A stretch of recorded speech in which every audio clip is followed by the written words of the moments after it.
Go. Hello, guys. Welcome to Gusto Reactions once again. Thank you so much for always liking and sharing, subscribing. Yes, telling your friends about what we do right here at Gusto TV. We love and appreciate you so much, guys. And of course, Big Lala is very much here. It's still the Headies controversy, and Big Lala, it seems this is the biggest of them all because Don Jazzy had to come out to say, guys, I don't understand what you guys are saying. Lots and lots of controversies from the Headies and Don Jazzy, but I say stray bullet, just that kind of thing. But Big Lala, quite a lot, has happened, in the past couple of days. Categories here, who deserves to be who, what deserves to be what, and who is ranting and who is celebrating quite a lot. Now, one of the key points from the Headies Awards is Ayra Starr getting 8 nominations. 8 nominations. And then I just say, oh yeah, she's going to win the Female Artist of the Year. And definitely, how can someone have 8 nominations? Of course, she's going to win. Nobody can compete with her in that category, Female Artist of the Year, even though she's the next rated and all of that. And then I went to go and check the Female Artist of the Year. Saw it. I saw Tiwa Savage. I saw Thames. I saw Simi, yeah, I guess. I saw. Is Simi there? Yeah. Yeah, Simi is there. So Tiwa Savage. I saw Thames. I saw Simi. I saw Tenny. I saw Niniola. I was looking for a number 6, Ayra Starr. Not there. Female Artist of the Year. No Ayra Starr with 8 nominations. First, let's talk about that one. There's still a lot more, but let's talk about that one. So I'm going to make a case for the Headies, right? Okay. I think was it last year? Last year there was when Fireboy went on with a lot of awards last year. He didn't eventually win the Artist of the Year. The person who won the Artist of the Year, in fact, I think that was the only, he won the Viewer's Choice then. And I don't think any of his other songs won any award, but he ended up. The controversy now. Private Jets. With the foot chest now, Wizkid. I don't talk himself again. Wizkid, talk with the foot chest. Wizkid came and took the Artist of the Year. Yes, he did not. Any of his songs did not win any. Did not do anything. They didn't win any awards on the night apart from Viewers Choice and Artist of the Year. So that led to the controversy of they needed the high-profile person to attend and win, and that was the only condition. That was the one that was going on apart, and I don't think it's far from the truth, to be honest. I'm not saying that's exactly what happened, but I don't think it's far from the truth. Which I will attend your award. I beg. This is what I'm getting.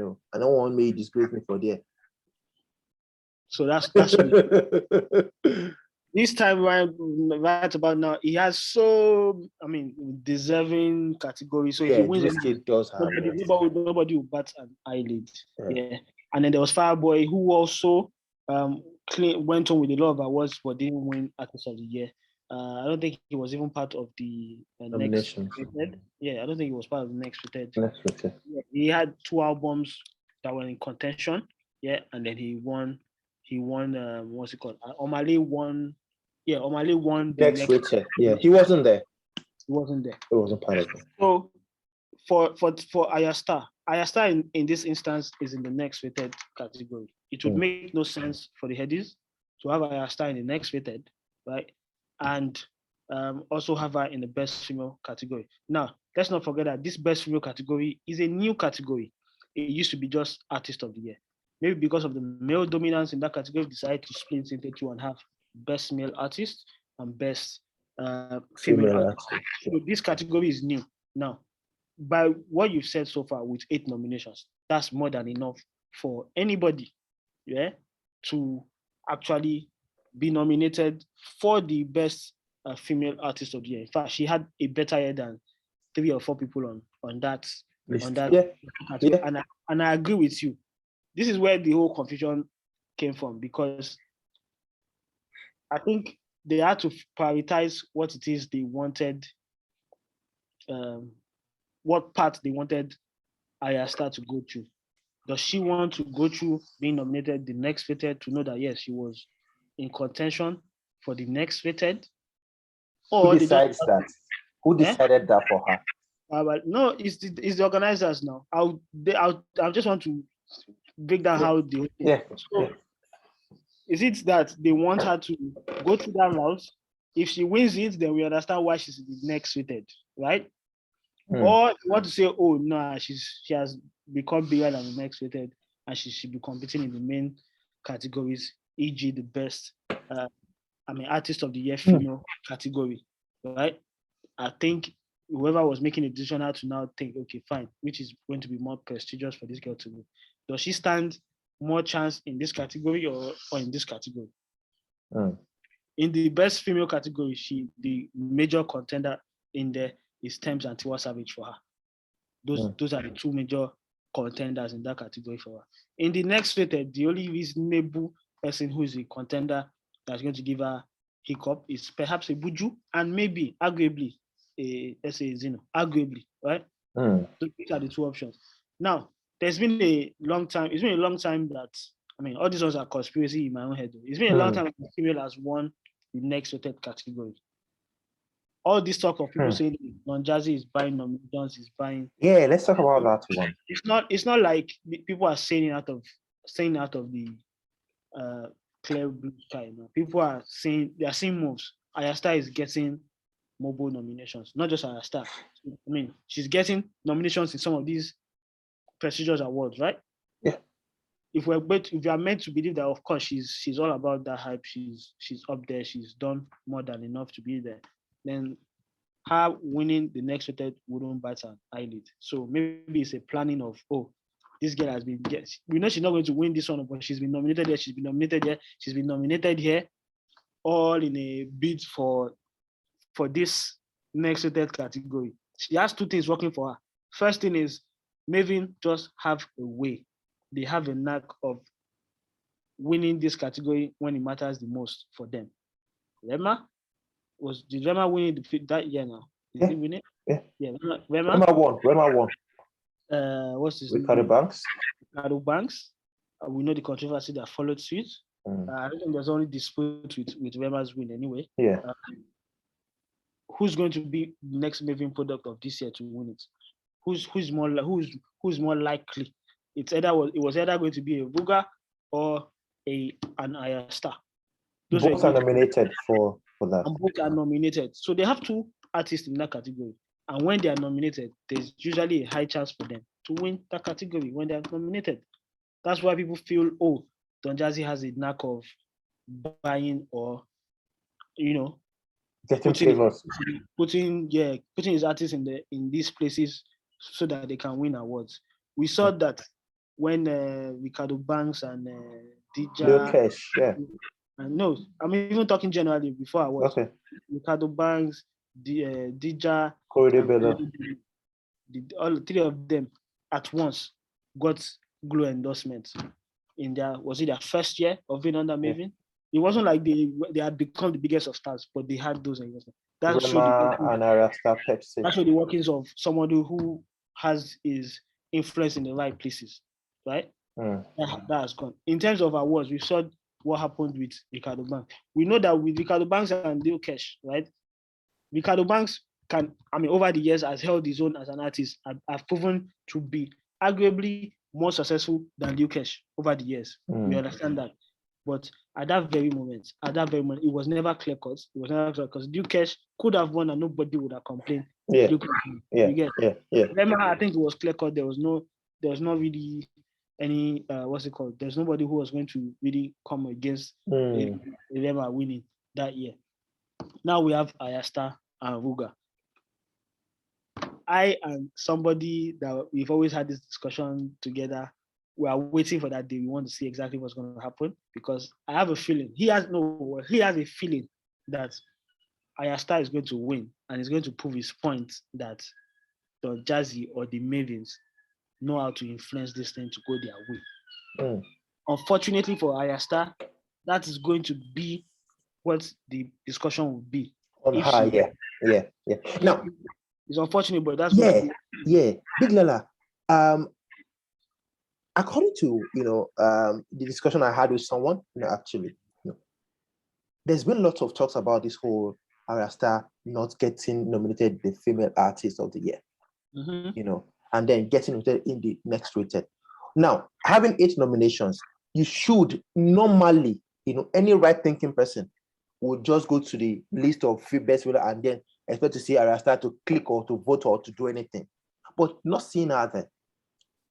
Is the next rated some sort of compensation that is being orchestrated to say, oh, you know what, you have 8 nominations, but don't worry, you have,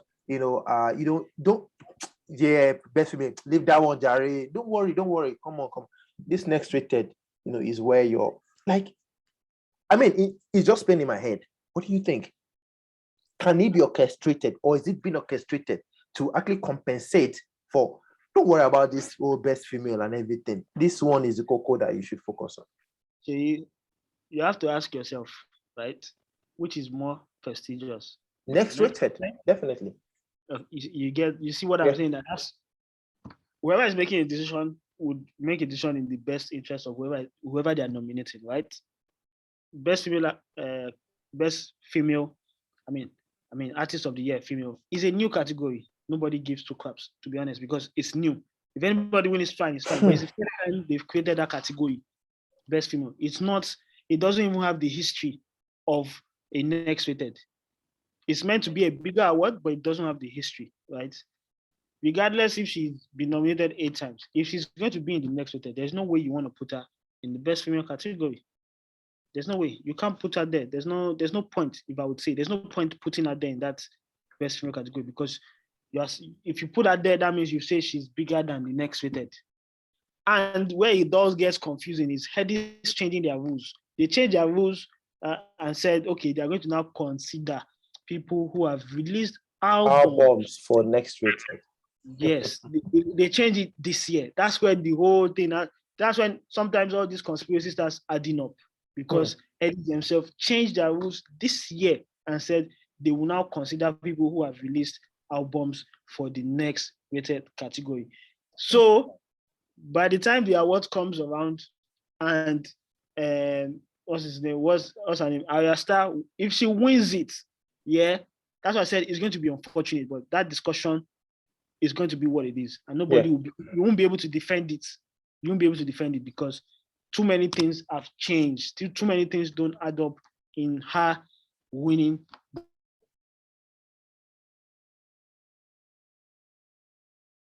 That's if she wins, and unfortunately, there's nothing from those talks from happening. People will just reaffirm it in their minds and confirm it that yes, this is not the first time this has happened. It has happened before during the Kaduban's time. It is happening again now. That's what people will say, and if they say it, they won't be far from the truth, to be honest.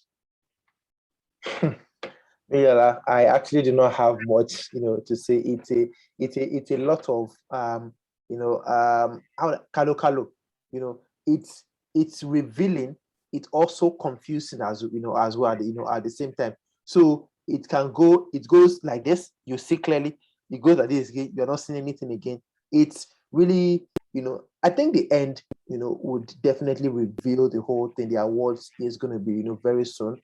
Quite a lot of people are accusing Don Jazzy, due to all of this whole rules change. This artist of the year, female not being there, but she's on next rated, and having 8 nominations.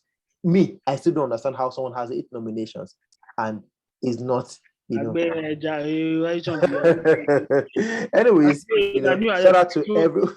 To be fair, to be honest, this I know every year with people come in and say this and say that is incredibly hard to organize and get it right. There's no perfect award. There's always going to be a loophole somewhere. And it comes with the award season. It comes with the award. It's any award itself. Everybody had their bit to say. It is what it is. We at the end of the day, whoever wins, we will talk about it and say, maybe you deserve it. Anyways, everyone on that list is actually deserving of of it. On the next rated, Ayra Starr, Buju, Zinoliski, Ruga, and who else again? That's about it. How many did you mention? I mentioned Buju, Ayra Starr, Buju, Ayra Zino, Starr, Ruga. Zinoliski. Yeah, Who else again? Ruga. I think that's about it. So Yeah, yeah. I think. Five now. You mentioned five. No, I mentioned 4. There's one more person. There's Ayra Starr, Mhm. Buju, Zino, Ruga, and who else again? Hold on, may I check out. Make you know misinform our Before what's they it called? come, before I think there's one more person there. I'm just forgetting that name right now. Loj. Low J, yeah, Low J. Inconsequential. You think he's just he just filled up. He's a category filler. Let's just put Oh it that way. wow. Anyways, let's have your thoughts on that. So much more than Ruga. I think both of them are category fillers, to be honest. Anyways, guys, let's have your thoughts on that one. Ruga, Loje, Buju, Zinoliski, and of course Ayra Starr, with 8 nominations at the end is, I mean, a lot of controversies around this whole, a lot of controversies. We've discussed that here today. Put your comment down below. What do you think about what we've discussed today on Gusto Reaction? We'll see you guys on the next one. Please comment respectfully and comment without any fight. See you guys soon. Cheers.